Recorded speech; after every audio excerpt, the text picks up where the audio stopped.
Hey friends, hello and welcome back to this YouTube channel. In today's another video tutorial, I'm going to share it to you on how you can adjust the page border margins in Microsoft Word. So let's go quick into the process. Let's open Microsoft Word first. Go ahead in the Windows search bar and type Word, or if you're already in your document, then just simply follow the next steps. So first is you need to locate the layout tab. So that's next to design, click on the layout. And here you will find this arrow, or you can simply click on margins. You find margins, click on this drop down arrow and choose custom margins. Now here for the page setup, you'll find margins. Now for the top, so we are in inches right now.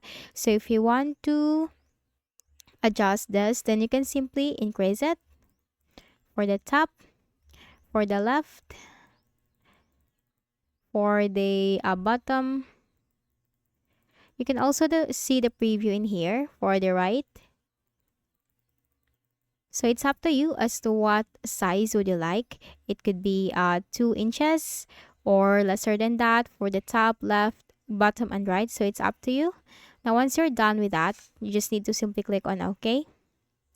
And then click on the Design tab. That's on the left side of Layout. Here you'll find Page Borders.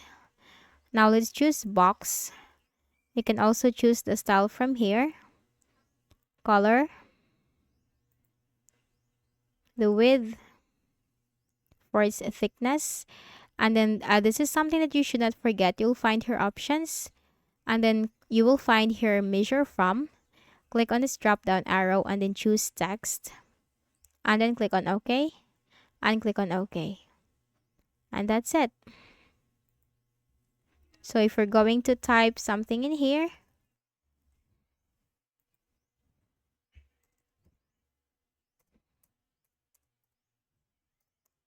so it will go with the text. They are margins.